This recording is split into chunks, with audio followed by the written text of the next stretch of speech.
ಶರಣಂ ಸ್ನೇಹಿತರೆ, ನಾನು ನಿಮ್ಮ ಮನೆ ಸದಸ್ಯೆ ಸೀಮಾ.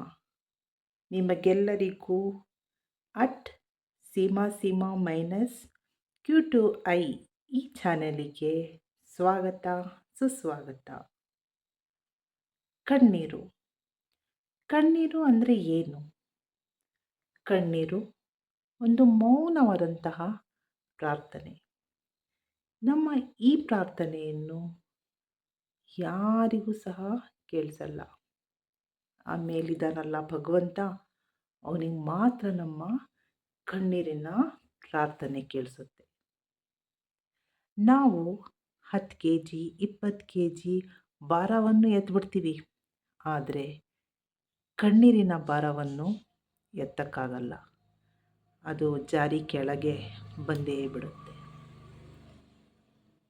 ಎಷ್ಟೋ ಸತಿ ನಾವು ನೋವನ್ನು ಪಡ್ಕೋತೀವಿ, ಅದು ಯಾವುದೇ ವ್ಯಕ್ತಿಯಿಂದ ಆಗಲಿ.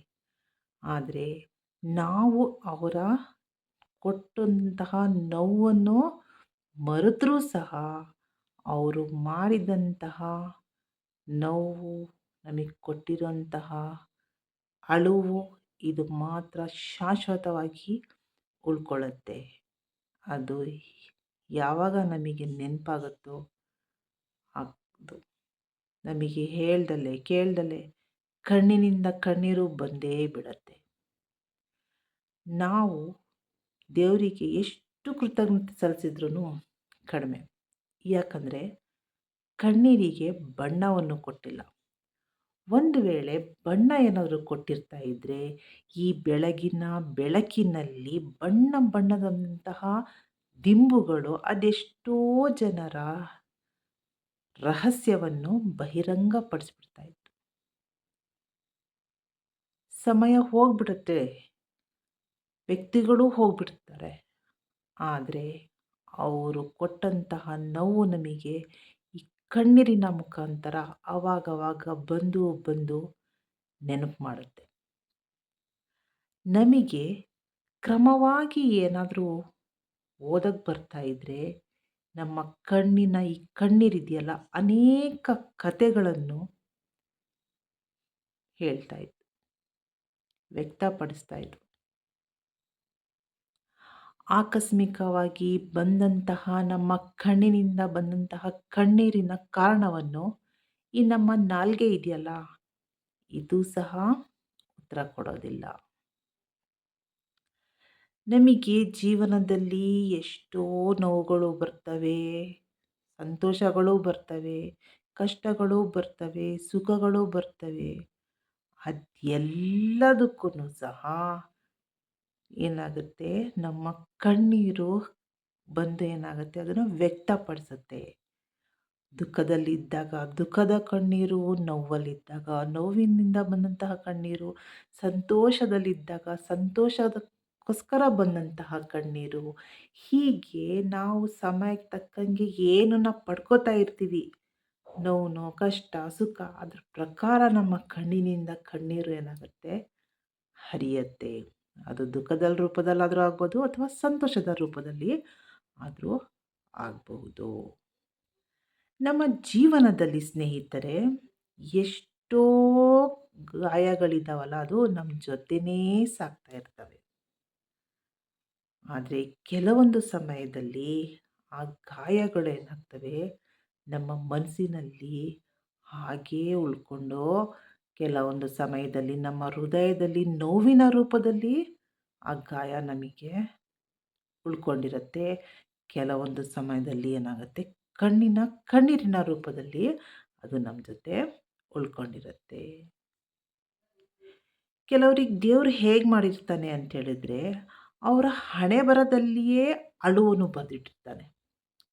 ಅಂತಹ ವ್ಯಕ್ತಿಗಳಿಗೆ ಯಾರ ಹಣೆಬರಹದಲ್ಲಿ ದೇವರು ಅಳುವನ್ನು ಬರೆದಿರ್ತಾನೋ ಅಂತಹ ವ್ಯಕ್ತಿಗಳು ನಗಾಡಿದ್ರೂ ಸಹ ಏನಾಗುತ್ತೆ, ಅವ್ರ ಕಣ್ಣಿನಿಂದ ಕಣ್ಣೀರು ಹರಿದೇ ಬಂದ್ಬಿಡುತ್ತೆ ಅಲ್ವಾ ಸ್ನೇಹಿತರೆ? ಹೇಗಿದೆ ಅಲ್ವಾ ಕಣ್ಣೀರಿನ ಕತೆ? ಕಣ್ಣೀರು ಅದೆಲ್ಲ ಸಮಯಕ್ಕೆ ತಕ್ಕಂಗೆ ಉತ್ತರಗಳನ್ನೂ ಕೊಡುತ್ತೆ, ಕಥೆಗಳನ್ನೂ ಹೇಳುತ್ತೆ, ಕಾರಣಗಳನ್ನೂ ನೀಡುತ್ತೆ. ಮಾತ್ರ ರೀತಿ ಬೇರೆ ಬೇರೆ ಇರುತ್ತೆ. ದುಃಖದಲ್ಲಿದ್ದಾಗ ದುಃಖದ ಕಣ್ಣೀರು, ಸಂತೋಷದಲ್ಲಿದ್ದಾಗ ಸಂತೋಷದ ಕಣ್ಣೀರು. ಹೇಗಿತ್ತು ನನ್ನ ಅನಿಸಿಕೆ ಕಣ್ಣೀರಿನ ಬಗ್ಗೆ? ನಿಮಗೆ ನನ್ನ ಈ ಕಣ್ಣೀರಿನ ಒಂದು ಅನಿಸಿಕೆ ಇಷ್ಟ ಆದರೆ ದಯವಿಟ್ಟು ಎಲ್ಲರೂ ಸಹ ನನ್ನ ಈ ಚಾನಲನ್ನು ಸಬ್ಸ್ಕ್ರೈಬ್ ಮಾಡಿ, ನನ್ನ ವೀಡಿಯೋಸನ್ನು ಪೂರ್ಣವಾಗಿ ನೋಡಿ, ನನ್ನ ವೀಡಿಯೋಸನ್ನು ಲೈಕ್ ಮಾಡಿ, ಶೇರ್ ಮಾಡಿ, ಮತ್ತು ಬೆಲ್ ಐಕನನ್ನು ಕ್ಲಿಕ್ ಮಾಡೋದನ್ನು ಮರಿಬೇಡಿ. ಬೆಲ್ ಐಕನ್ ಕ್ಲಿಕ್ ಮಾಡೋದ್ರಿಂದ ನಾನು ಮಾಡಿದಂತಹ ಹೊಸ ಹೊಸ ವೀಡಿಯೋಗಳು ನಿಮಗೆ ತಕ್ಷಣ ಬಂದು ತಲುಪುತ್ತವೆ. ನನ್ನ ವೀಡಿಯೋಸ್ಗಳು ಹೇಗಾಗ್ತಿದೆ, ಹೇಗೆ ಬರ್ತಾಯಿದೆ, ನಿಮಗೆ ಇಷ್ಟ ಆಗ್ತಿದೆಯೋ ಇಲ್ವೋ, ಮತ್ತು ಯಾವ ಥರ ನಾನು ವೀಡಿಯೋಸ್ಗಳನ್ನು ಮಾಡಬೇಕು ಅಂತೇಳ್ಬಿಟ್ಟು ದಯವಿಟ್ಟು ನೀವು ಕಾಮೆಂಟ್ಸ್ ಮಾಡಿಬಿಟ್ಟು ನನಗೆ ಹೇಳಿ. ಆವಾಗ ಮಾತ್ರ ನನಗೆ ಗೊತ್ತಾಗುತ್ತೆ. ಯಾಕಂದರೆ ನಾನು ಏನೇ ವೀಡಿಯೋಸ್ ಮಾಡಿದ್ರೂ ಯಾರಿಗೋಸ್ಕರ ಮಾಡ್ತೀನಿ? ನಿಮಗೆಲ್ಲರಿಗೋಸ್ಕರನೇ ಮಾಡ್ತೀನಿ. ನೀವೆಲ್ಲರೂ ನೋಡಿ ಇಷ್ಟಪಟ್ಟರೆ ನನಗೇನಾಗುತ್ತೆ, ಇನ್ನೂ ಸಹ ನನಗೆ ಬರುತ್ತೆ ಇನ್ನೂ ಚೆನ್ನಾಗಿ ವೀಡಿಯೋಸ್ ಮಾಡಬೇಕು ಅಂತ. ಸೊ ದಯವಿಟ್ಟು ನಿಮ್ಮೆಲ್ಲರ ಸಹಕಾರ ನನ್ನ ಮೇಲೆ ಹೀಗೆ ಇರಲಿ. ಎಲ್ಲರೂ ಸಹಕರಿಸಿ ನನ್ನ ವೀಡಿಯೋಸನ್ನು ನೋಡಿ ನನಗೆ ಸಬ್ಸ್ಕ್ರೈಬ್ ಮಾಡಿ. ಎಲ್ಲರಿಗೂ ಗೊತ್ತೇ ಇದೆ 1,000 ಸಬ್ಸ್ಕ್ರೈಬರ್ ಬೇಕು, 4,000 ಗಂಟೆ ವಾಚಿಂಗ್ ಅವರ್ಸ್ ಬೇಕು. ಸೊ ಎಲ್ಲರೂ ಸಹ ನನ್ನ ವೀಡಿಯೋಸ್ಗಳನ್ನು ದಿನನಿತ್ಯ ನೋಡಿದರೆ ನನಗೆ ವಾಚಿಂಗ್ ಅವರ್ಸು ಜಾಸ್ತಿ ಆಗ್ತವೆ.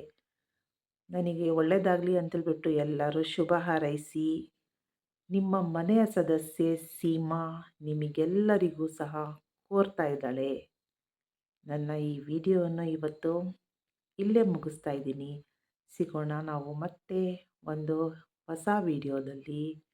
ಶರಣಂ ಸ್ನೇಹಿತರೆ.